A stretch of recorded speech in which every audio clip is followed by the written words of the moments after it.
Hello friends, stock market के basic series part 2 में आपका स्वागत है। पार्ट 1 में हमारी और आपकी बात हुई थी कि जब हम स्टॉक मार्केट में आते हैं तो हम क्या कर सकते हैं और क्या क्या चीज़ें होती हैं यहाँ पे, क्यों लोग आना चाहते हैं, और स्टॉक मार्केट के बारे में बेसिक आपको ब्रीफ दिया था। बाकी अब जो हम चलेंगे प्रॉपर डिटेल में चलेंगे, क्या क्या चीज़ें होती हैं, कैसे होता है, कैसे काम करते हैं, कैसे कैश फ्लो होता है। बहुत सारे जो टर्म्स होते हैं वो टर्म्स जानने की ज़रूरत है। बेसिक चीज़ें आपको पता होगी तभी जाके आप कोई बिज़नेस को आगे चला पाओगे और आप काम कर पाओगे। ठीक है, तो चलते हैं यहाँ से। मैंने आप लोगों के लिए कुछ सीट तैयार किया हुआ, पहले से लिख के रखा हुआ कि ज़्यादा मैं आपका टाइम ना लूँ और आपको ईज़िली मैं समझा पाऊँ, कोई भी चीज़ें समझाना हो तो। ठीक है, यहाँ पे देखो व्हाट इज़ स्टॉक मार्केट, ये तो आपको मैंने लगभग बता दिया था वहाँ पे प्रीवियस में। उस पे चलते हैं। यहाँ स्टॉक से बात करते हैं, स्टॉक और स्क्रिप्ट की बात कर रहा हूँ मैं। जैसे कोई रिलायंस स्टॉक है, रिलायंस स्टॉक का अगर रिलायंस स्टॉक का या बाई कर सकते हैं या फिर सेल कर सकते हैं। स्टॉक मार्केट यानी आप किसी एक उस कंपनी का मालिकाना हक एक पर्सन से दूसरे पर्सन की ओर बेचते हैं या ख़रीदते हैं। बेसिकली स्टॉक के ज़रिए वो होता है, शेयर्स के ज़रिए, इसी को शेयर्स बोलते हैं।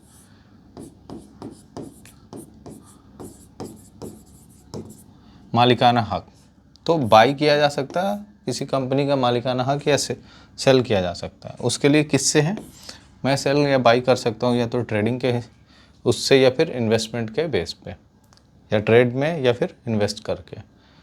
अब उसमें देखते हैं कि ट्रेड में या इन्वेस्ट में हम कैसे उसको करते हैं। अब बात आती है कि ट्रेडिंग और इन्वेस्टमेंट होता क्या। हमारे पास एक नया टर्म आया, ट्रेडिंग और इन्वेस्टिंग। अब बहुत लोग इसमें थोड़ा कंफ्यूज रहते हैं कि जिसे स्टॉक मार्केट के बारे में बेसिक भी नहीं पता है, वो ट्रेडिंग इन्वेस्टमेंट सबको सेम ही कर देते हैं। तो आज चलो थोड़ा क्लियर कर लो, उसके बाद बातें करेंगे हम। यहाँ पे ट्रेडिंग जो होता है शॉर्ट टाइम के लिए होता, और इन्वेस्टमेंट होता है जो लॉन्ग टर्म के लिए होता। मोर देन 1 ईयर होल्डिंग आपका किसी स्टॉक का है तो वो आपका इन्वेस्टमेंट में जाता है, लॉन्ग टर्म इन्वेस्टमेंट में। और लेस देन 1 ईयर है तो शॉर्ट टर्म इन्वेस्टमेंट होता है या फिर शॉर्ट टर्म ट्रेडिंग होता है। ठीक है, ट्रेडिंग बेसिकली स्पेकुलेशन पे काम करता है कि किसी स्टॉक को आप स्पेकुलेट कर रहे हो कि कहाँ तक जा सकता है, मार्केट गिर सकती है, स्टॉक की प्राइस 2500 से 2600 जा सकती है। तो एक शॉर्टर टाइम के लिए जब आप स्पेकुलेशन कर रहे हैं, अंदाज़ा लगा रहे हैं, तो उसमें आता है ट्रेडिंग में। इसमें क्या होता है, फ्रिक्वेंटली बाई एंड सेल होता है। इसमें जो है फ्रिक्वेंटली बाई एंड सेल होता है ट्रेडिंग में। जबकि इन्वेस्टिंग में आप स्टॉक की डिलीवरी लेते हो अपने डीमेट अकाउंट में और लंबे टाइम के लिए होल्ड करते हो। तो स्टॉक की डिलीवरी लेना का मतलब होता है कि आपको ये स्टॉक बाई किया, आपके डीमेट अकाउंट में वो रहेगा, और जब आप 1 साल 2 साल या 5 साल के बाद जब उसको बेचोगे तो वहाँ से बेच सकते हो। अब देखो आपके पास टर्म आ गया यहाँ पे एक नया, डीमेट अकाउंट। ठीक है, इसमें तो सारा टर्म आपको पता है। अब आते हैं डीमेट अकाउंट पे बात करते हैं। उससे पहले डीमेट अकाउंट पे बात करने से पहले हम बात कर लेंगे कि ट्रेडिंग और इन्वेस्टमेंट से कैसे कैसे वो करेंगे। देखो हमारे जो यूट्यूब का चैनल है, इस चैनल का नाम मैंने इन दोनों को मिक्स करके रखा था।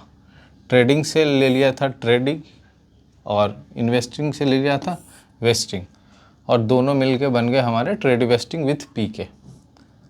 चैनल को सब्सक्राइब कर लीजिएगा, क्योंकि मुझे और वीडियो बनाने के लिए डेडिकेशन मिले और आपको नए नए वीडियो बना के दूँ, नॉलेज जिससे आप स्टॉक मार्केट में बढ़ा सकें। ठीक है, और सर अपने उन फ्रेंड के साथ ये वीडियो ज़रूर शेयर करना जो अभी अभी नए आए हैं और मार्केट में बाई सेल करके लॉसेस कर रहे हैं, क्योंकि उन्होंने सीखने में थोड़ा सा भी अपना टाइम नहीं दिया, डायरेक्ट ट्रेडिंग से पैसा कमाना चाहते हैं। ठीक है, difference between trading and investment next page पे देखेंगे कि क्या डिफरेंस होता है। ट्रेडिंग आपको पता है शॉर्टर पीरियड के लिए, जिसमें स्टॉक्स को बाई या सेल कर सकते हैं 1 दिन के लिए, 2 दिन के लिए, 3 दिन या फिर 1 महीने के लिए। इसमें डेरिवेटिव्स होते हैं, स्टॉक के डेरिवेटिव्स होते हैं। स्टॉक से डिराइव्ड कुछ होते हैं जिसको आप फ्यूचर एंड ऑप्शन बोलते हैं। ये होते हैं कॉन्ट्रैक्ट होते हैं। फ्यूचर के कॉन्ट्रैक्ट होते हैं जब आप किसी स्टॉक को लंबे टाइम के लिए दो बड़े प्लेयर के बीच में या कंपनी और एक बड़े प्लेयर के बीच में अगर कोई डील होता है तो जो फ्लक्चुएशन है प्राइस के, मान लो आज डील किया, 10 मिनट में प्राइस कुछ और चला जाएगा, तो ये फ्लक्चुएशन और रिस्क को कम करने के लिए दोनों के लिए रिस्क हो सकता है। मान लो कंपनी के लिए ये है कि जैसे एक एग्जांपल ले लूँ, एक सेब की मतलब सेब का वो है, कोई किसान है जो सेब लाता है और बेचता है किसी कंपनी को। तो जब वो लाता है उस समय प्राइस मान लो कि 2500 है और कंपनी में जाते जाते हो जाए 2700, तो वो वहाँ जाके 2700 में बेचेगा। कंपनी को नुकसान हो गया, 2500 में ऑर्डर किया था, 2700 में बेच रहा है, वहाँ पे ख़रीद रहा है वहाँ पे। लेकिन दूसरा चीज़ कभी ये हो सकता है कि वो किसान 2500 में बेचने के लिए कंपनी से डील किया था, लेकिन वहाँ जब कंपनी के पास पहुँचा तो प्राइस की फ्लक्चुएशन की वजह से वो 2200 या 2000 के आसपास हो गया। तो इसमें क्या हुआ, दोनों का नुकसान है। तो ये बड़े जब कॉन्ट्रैक्ट होते हैं तो इसमें क्या होता है कि इस तरह की बाइंग सेलिंग नहीं होती, ये कॉन्ट्रैक्ट बाई करते हैं। उसी में से एक कॉन्ट्रैक्ट होता है फ्यूचर कॉन्ट्रैक्ट, जो दोनों कंपनी के बीच में एक कॉन्ट्रैक्ट डील साइन हो जाता है, जिसमें ये होता है कि 2500 में हम आपको सेब बेचेंगे। वो कंपनी भी राज़ी हो जाती है कि हम 2500 में ख़रीदेंगे। यानी अब प्राइस 1 महीने बाद डिलीवरी देना है, मान लो सेब की डिलीवरी 1 महीने बाद देना है, तो वो 2500 में ही देगा, चाहे प्राइस ऊपर चला जाए नीचे चला जाए। तो दोनों की डील एक फ़िक्स हो गई, तो ये फ्यूचर कॉन्ट्रैक्ट होगा। ठीक है। उसी तरह से ऑप्शन और फ्यूचर दो कॉन्ट्रैक्ट होते हैं, उन्हीं को हम बोलते हैं डेरिवेटिव्स बोलते हैं। उसी टाइप स्टॉक का फ्यूचर ऑप्शन ये एक तरह से हो गया डेरिवेटिव्स। ठीक है। इंडेक्स का भी सेम ऐसे होता है। इंडेक्स में हमारा आता है, देखो इंडेक्स एक नया टर्म आया, इसको आप नोट कर लेना इंडेक्स, बाद में इसको हम ले लेंगे समझाने के लिए। तो इंडेक्स का भी होता है, जैसे बैंक निफ्टी इंडेक्स हो गया, फिर निफ्टी इंडेक्स हो गया, या फिर निफ्टी इंडेक्स हो गया। उसके भी डेरिवेटिव्स होते हैं ऑप्शन और फ्यूचर। फिर कमोडिटी में आ जाता है एमसीएक्स। तो कमोडिटी में क्या क्या आता है, क्रूड ऑयल आता है, कच्चा तेल, गोल्ड आता है, सिल्वर आता है, नेचुरल गैस आता है और ईटीसी आता है। कमोडिटी में बहुत सारे हो सकते हैं, धनिया, जीरा सब कमोडिटी में आता है, वो भी आप ढूंढोगे तो मिल जाएगा। तो ये सारे इनके फ्यूचर बाई होते हैं। अब मान लो ऐसा तो होगा नहीं कि मतलब धनिया 1 केजी बाई करना है या फिर गोल्ड 1 केजी बाई करना है। वो क्या होता है, लॉट होता है, आप उसके फ्यूचर बाई करते हो, उसके डेरिवेटिव्स बाई करते हो, और बाद में वो या तो आप डिलीवरी ले सकते हो या फिर उसको बेच सकते हो। वो मान लो कंपनी और मतलब दो लोगों के बीच में कोई कॉन्ट्रैक्ट हुआ गोल्ड पे, तो सामने वाला अगर डिलीवरी लेना चाहता है तो गोल्ड की डिलीवरी फिजिकल भी ले सकता है। तो इसलिए यहाँ पे ये होता है। लेकिन जनरली लोग ट्रेडिंग समझते हैं कि हाँ ट्रेडिंग बाई किया और सेल किया। ठीक है। तो डेरिवेटिव्स में नेचुरल गैस वगैरह हो गए और बहुत सारे होते हैं। जनरली हम क्रूड और गोल्ड में और नेचुरल गैस में जनरली लोग ट्रेड करते हैं। एक्टिव वॉल्यूम ज़्यादा होती है, क्योंकि आप जीरे का डिलीवरी नहीं ले रहे हो, ट्रेडिंग में ज़्यादा वॉल्यूम होने के कारण ये सारे ट्रेड किए जाते हैं। इवन सिल्वर भी ज़्यादा वॉल्यूम नहीं होता है सिल्वर में, इसलिए सिल्वर को लोग नहीं ट्रेड करना चाहते। ठीक है। अब आते हैं इन्वेस्टमेंट पे आते हैं कि लॉन्ग टर्म इन्वेस्टमेंट में हम स्टॉक को या कैश बोल लो या इक्विटी बोल लो, उसको हम बाई कर लेते हैं और लंबे टाइम के लिए होल्ड करते हैं, और 1 साल के बाद, 2 साल के बाद या 5 साल के बाद बेच देंगे। तो जो भी प्रॉफिट लॉस होगा वो हमारे पास आएगा। दूसरा क्या होता है, रियल एस्टेट बिजनेस। आपने देखा होगा रियल एस्टेट बिजनेस आपके आस पड़ोस में मार्केट में कहीं ना कहीं वो बैठे रहते हैं, ब्रोकर बैठे रहते हैं। जो फ्लैट खरीदना है, प्लॉट खरीदना है, वो रियल एस्टेट बिजनेस में आता है। इसमें क्या होता है, लिक्विडिटी की इशू होती है। इसमें लिक्विड होता है, ये लिक्विडिटी की इशू होती है, इसमें लिक्विड होता है। ये लिक्विड होने का मतलब क्या है, मान लो स्टॉक्स आपने 1000 क्वांटिटी बाई कर लिया, तो जब आपको पैसे की ज़रूरत होगी तब आप बेच सकते हो उसको, और आपने बाई किया है तो सेल करोगे तो कोई और ख़रीदार मिल जाएगा जिसको आप बेच सकते हो। लेकिन रियल एस्टेट की बात कर रहे हो, मान लो आपने 40 लाख का कोई प्लॉट खरीदा या 1 करोड़ का कोई दिल्ली में फ्लैट खरीद लिया। आपको लगता है कि आज सुबह में आपको मन हुआ कि बेच दूँ, शाम तक बेच दूँ, पैसे की बहुत ज़्यादा नीड है, तो आप बेच पाओगे? बेचने के लिए तो बेच भी सकते हो, लेकिन उस समय क्या होगा, आपको 1 करोड़ की वैल्यू जल्दी में बेचना पड़ेगा 80 लाख में, 90 लाख में, 70 लाख में, क्योंकि आपकी एक्चुअल वैल्यू नहीं मिलेगी, लिक्विडिटी नहीं है, जल्दी से आप उसको कैश नहीं कर सकते हो। ये इशू आता है उसमें, ठीक है। तो ये इलिक्विड होता है रियल एस्टेट बिजनेस। तो जनरली लोग रियल एस्टेट बिजनेस में नहीं जाना चाहते हैं, स्टॉक और क्या स्टॉक में बिजनेस स्टॉक मार्केट में करना चाहते हो। फिर गोल्ड बॉन्ड हो गया। कुछ लोग क्या करते हैं कि फिजिकल गोल्ड को अपने घर में नहीं रखना चाहते हैं, क्योंकि उसके लिए लॉकर अपने घर में या बैंक के लॉकर में रखना पड़ता है। तो वो गोल्ड के बॉन्ड बाई कर लेते हैं, और बॉन्ड बाई करके वो लंबे टाइम तक होल्ड करते हैं, बाद में उसको बेच देते हैं, ठीक है। ये भी एक तरह का इन्वेस्टमेंट है। ETF हो गया, इक्विटी ट्रेडेड फंड, जैसे इंडेक्स के ETF होते हैं, बहुत सारे ETF होते हैं। ये सबसे अच्छी बात है, जैसे ETF में हो गया, एक होता है निफ्टी बीज,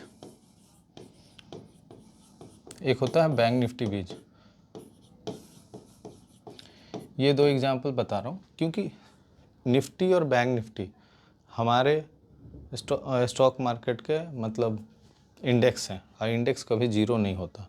तो इंडेक्स के बीज बना देता है, एक ETF बना देता है, यानी ETF का इन्वेस्टमेंट आपका जीरो नहीं होगा। अगर हमारा निफ्टी का ग्रोथ हो रहा है 200%, 400%, 4 सालों में, 5 साल में, तो ETF भी उसी हिसाब से ग्रोथ होगा, उसके वेटेज के हिसाब से। अब FD, RD और PPF ये जनरली जो जॉब वाले हैं वो करते हैं, या फिर महिलाएं जो जिनके पास फंड पड़े हुए हैं वो FD में डाल देती हैं। ये PPF वगैरह जॉब वाले सारे करते हैं ऐसे, ठीक है। तो ये जनरली आपका इन्वेस्टमेंट हो गया। ये रफली आइडिया आपको मिल गया इन्वेस्टमेंट और ट्रेडिंग में। नेक्स्ट पे चलते हैं। हमने बात करी थी अभी डीमेट अकाउंट पे थोड़ी देर पहले, कि डीमेट अकाउंट क्या होता है। डीमेट अकाउंट क्या होता है? डीमेट अकाउंट कम ट्रेडिंग अकाउंट। डीमेट अकाउंट क्या होता है? जहाँ पे शेयर आपको डिजिटल फॉर्म में रहते हैं। पहले क्या होता था, आपको स्टैम्प पेपर की तरह आपको शेयर पेपर मिलता था, जिसमें आपको लिखा रहता था कि आपके इस कंपनी का शेयर आपको दिए गए हैं। आपने सुना भी होगा कि कुछ लोग शेयर खरीद के भूल जाते थे, पता ही नहीं है, आपके दादा परदादा जो भी है खरीद के चले गए, और बाद में मिला कि उसकी वाव ये है। ऐसा भी होता था। तो शेयर पेपर होते थे, वो ख़त्म हो गया। तो अब क्या होता है, डिजिटल फॉर्म में होता है। मतलब आपने कोई रिलायंस के शेयर खरीदे तो वो रिलायंस के साथ आपको पेपर नहीं आएगा, वो डिजिटली कहीं ना कहीं आपके डीमेट अकाउंट में रखा हुआ है। कम ट्रेडिंग अकाउंट मीन्स कि डीमेट अकाउंट के साथ साथ उसमें ट्रेडिंग अकाउंट होता है। जैसे उस शेयर को फ्रिक्वेंटली बाई एंड सेल कर रहे हो, ये नहीं कि सिर्फ रखा हुआ है, बाई भी सेल कर सकते हो, इसलिए डीमेट कम ट्रेडिंग अकाउंट बोलते हैं उसको। अब देखो पार्टिसिपेंट इन स्टॉक मार्केट। अब स्टॉक मार्केट में कुछ पार्टिसिपेंट होते हैं जिनकी वजह से पूरा स्टॉक मार्केट रन करता है।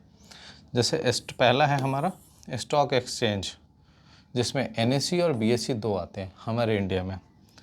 नेशनल स्टॉक एक्सचेंज, दूसरा है बॉम्बे स्टॉक एक्सचेंज। 2 एक्सचेंज हमारे यहाँ है, नेशनल स्टॉक एक्सचेंज और बॉम्बे स्टॉक एक्सचेंज, जहाँ पे हमारे स्टॉक्स का लेन देन होता है, ठीक है। चलो, अब दूसरा आता है स्टॉक ब्रोकर। दूसरा पार्टिसिपेंट है स्टॉक ब्रोकर। अब स्टॉक ब्रोकर का काम क्या है? NSE से डील करना। तो स्टॉक ब्रोकर में आपको पहले भी बताया हुआ था, धन, जीरोधा और अपस्टॉक ये डिस्काउंट ब्रोकर में आ जाते हैं। और शेर खान, मोतीलाल ओसवाल और बैंक सिक्योरिटीज़ के बहुत सारे ब्रोकर होते हैं, कोटक के, ICICI, HDFC के, वो सारे फुल सर्विस ब्रोकर में आते हैं। मेरा सबसे फेवरेट है धन का। इसका नया है थोड़ा, लेकिन इसका इंटरफेस बहुत अच्छा है।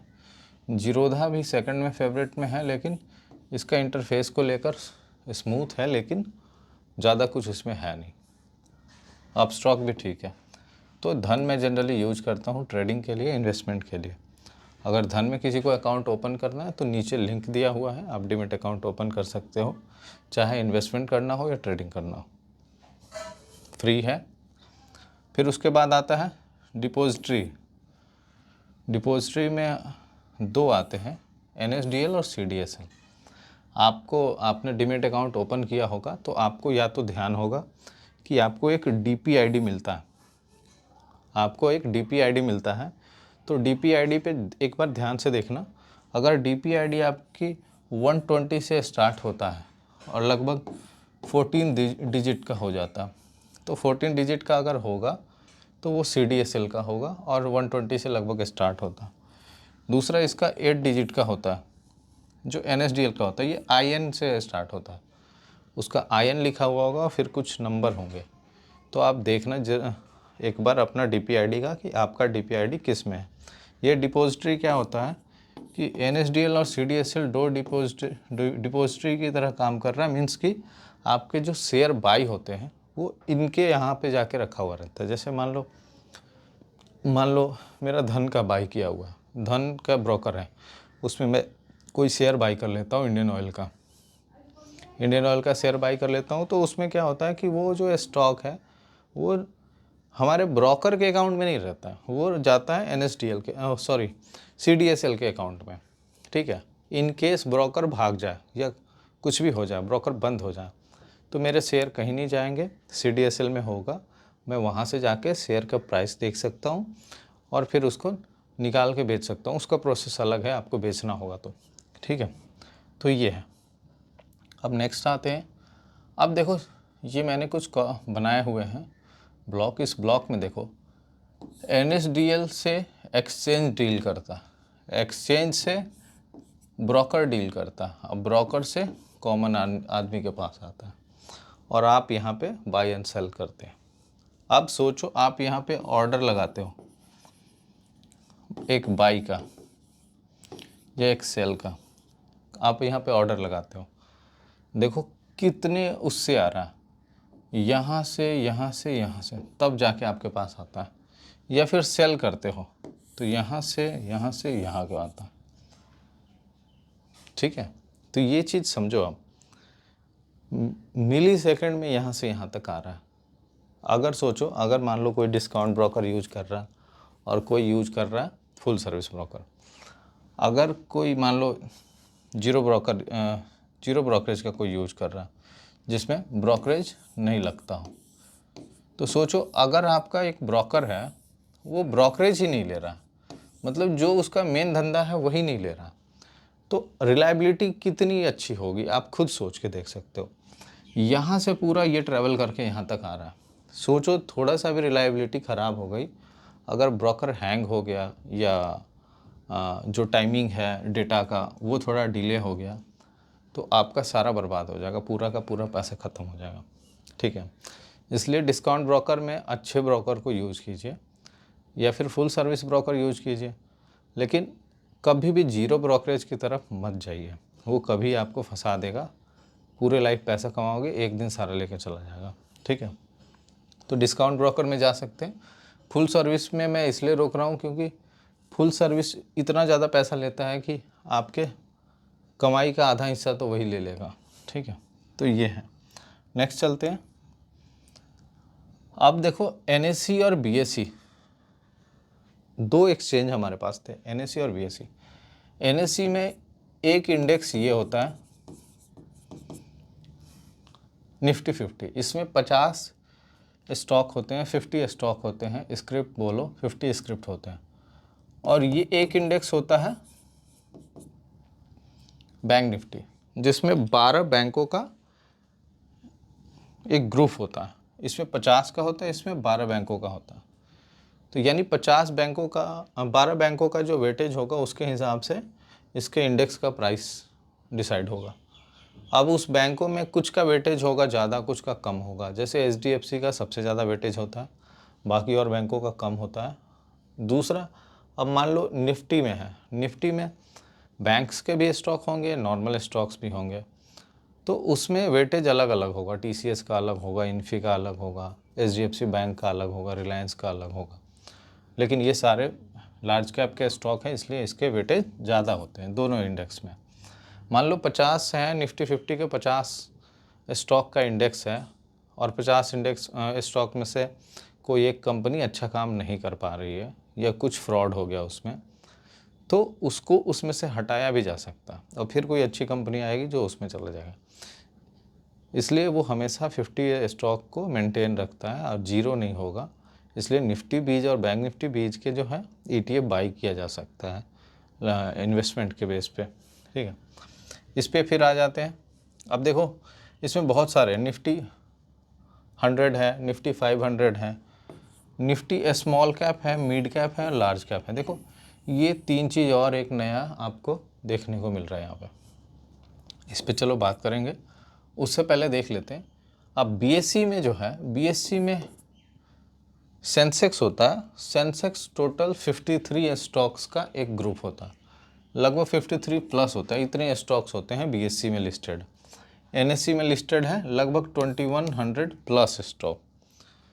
मतलब जो NSE में है कम स्टॉक लिस्टेड है और BSE में बहुत ज़्यादा ही लिस्टेड है।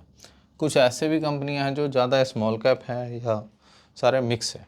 तो जनरली जो ट्रेड करते हैं हमारे जैसे और वो तो ज़्यादातर फेवर करते हैं कि NSE के स्टॉक को ट्रेड करें। ठीक है, चलो अब हमारे पास आता है स्मॉल कैप, मिड कैप और लार्ज कैप। अब ये कैप क्या है, मतलब समझो कंपनी के वैल्यूएशन कैपिटल से बना है कैप। तो मार्केट कैप डिसाइड होता है उसके कैपिटल पे। मान लो तीनों का चलो कंपैरिजन मैंने यहाँ लिखा हुआ है, यहाँ पे आप देखोगे लार्ज कैप है, बीच में मिड कैप है और यहाँ पे स्मॉल कैप रखा हुआ, 3 रखा हुआ। जो कैप वैल्यू है लगभग 2000 करोड़ से 20,000 करोड़ से एबव होता है।